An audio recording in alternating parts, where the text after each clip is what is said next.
मनी mistakes young Indians मेकच्या 5 mistake आपण लास्टच्या व्हिडिओमध्येच cover केल्या. Hope so तुम्ही तो व्हिडिओ पाहिला असेल. नसेल पाहिलात तर जाऊन नक्की चेक करा, कारण त्या मिस्टेकही खूप जास्त इम्पॉर्टंट आहेत. आणि आजच्या व्हिडिओमध्ये आपण राहिलेल्या 5 मिस्टेक पाहणार आहे, सो व्हिडिओ शेवटपर्यंत पहा. Hi, I am Tejashree. Welcome and welcome back to our channel grow with Tejashree. So main व्हिडिओला सुरुवात करण्याच्या अगोदर जर का तुम्ही चॅनलवरती नवीन असाल तर डू सबस्क्राईब आणि बेल आयकॉन क्लिक करायला विसरू नका, म्हणजे अशा व्हिडिओचे नोटिफिकेशन लवकर तुमच्यापर्यंत पोहोचतील. Without wasting time, let's start the video. Mistake 6, blindly following friends और इन्फ्लुएन्सर. माझ्या या फ्रेंडनी सांगितलं म्हणून मी या स्टॉकमध्ये इन्व्हेस्ट केलं, इन्फ्लुएन्सर सांगतोय म्हणून मी हा स्टॉक बाय करतोय, असंच काहीतरी कंडिशन आपली असते. This is literally a worst idea to park your money. What you have to do? You have to ask yourself, do I understand this? What is risk factor in it? सगळ्या गोष्टींनी तुम्ही जेव्हा विचार कराल, जेव्हा तुम्हाला तुमचा रिस्क फॅक्टर कळेल, जेव्हा तुम्हाला ओके वाटेल की मी या स्टॉकमध्ये किंवा या गोष्टीमध्ये इन्व्हेस्ट करू शकतो, तेव्हाच काय तो डिसिजन तुम्ही घ्या. कोणीतरी सांगितलं म्हणून जेव्हा तुम्ही डिसिजन घेता तेव्हा त्या डिसिजनवरती तुम्ही जास्त वेळ स्टिक राहू शकत नाही. Mistake 7, no insurance. आपल्याला असं वाटतं की मी तर काय यंग आहे, मी थोडीच आजारी पडणार आहे, मला थोडंच काय होणार आहे, पाहू जेव्हा होईल तेव्हा. आणि दिस इज लिटरली डेंजरस. सो याच्यासाठी तुम्हाला काय करायचंय, you should have term insurance and health insurance. So लक्षात ठेवा, insurance is your biggest protection system.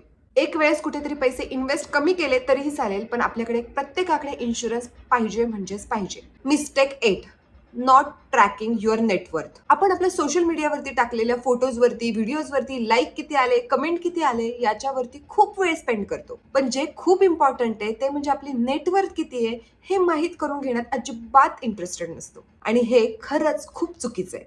आता हे फिक्स करण्यासाठी तुम्हाला काय करायचंय, दर 6 महिन्यांनी तुम्हाला तुमची नेटवर्थ कॅल्क्युलेट करायची आहे. म्हणजेच तुम्हाला जास्त वेळही काही द्यायचा नाहीये. 6 महिन्यांनी एकदा तुम्हाला तुमची नेटवर्थ कॅल्क्युलेट करायची आहे. आणि नेटवर्थ कॅल्क्युलेट करण्याचा सिंपल फॉर्म्युला आहे, net worth is equal to asset minus liabilities. Hopes तुम्हाला असेट काय असतात आणि लायबिलिटीज काय असतात हे माहिती आहे. जर माहिती नसेल तर कमेंट करा, याच्यावरती आपण एक स्पेशल व्हिडिओही बनवूयात. जेव्हा तुम्हाला तुमची नेटवर्थ माहिती होईल ना, तेव्हा तुम्हाला तुमची फायनान्शियल ग्रोथ कशी आहे, तुमची फायनान्शियल प्रोग्रेस कशी हेही माहीत होईल. So do it. Mistake 9, no long term गोल.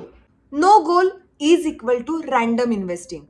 जर का तुमचे गोलच फिक्स नसतील, तुम्हाला काय करायचं हेच डिसाईड नसेल, तर तुम्हाला पैसे कुठे इन्व्हेस्ट करायचे, किती पैसे इन्व्हेस्ट करायचे, कशात इन्व्हेस्ट करायचे, कधी इन्व्हेस्ट करायचे हे काहीच क्लिअर नसेल. सो त्याच्यासाठी तुम्हाला तुमचे गोल सेट करायचे आहेत. शॉर्ट टर्म गोल जो 1 ते 3 वर्षासाठी असेल, मिड टर्म गोल जो 5 ते 7 वर्षांसाठी असेल, आणि लॉंग टर्म गोल जो 10 वर्षापेक्षा जास्त कालावधीसाठी असेल. एक लक्षात ठेवा, money with goal grows faster. Mistake 10, thinking I will start it later. ही सगळ्यात बिगेस्ट मिस्टेक जी आपल्यातले खूप जण करतात. I will start investing after salary increase. I will start next year.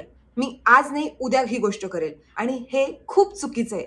एक लक्षात ठेवा, time is always greater, always precious than money. 5K invested at age 22 is much, much, much better than 15K invested at age 32. Think about this sentence. And that's why you have to start now. जर तुम्ही यातली एक जरी mistake आज सुधारली ना, in future तुम्ही स्वतःवरतीच खूप प्राऊड फील कराल. सो मी या ज्या 10 मिस्टेक तुम्हाला एक्सप्लेन केलेत त्याच्यावरती एकदम डीपमध्ये विचार करा.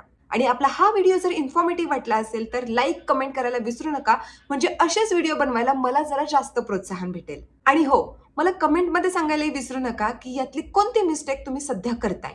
C you in the next video. Till date, stay tune.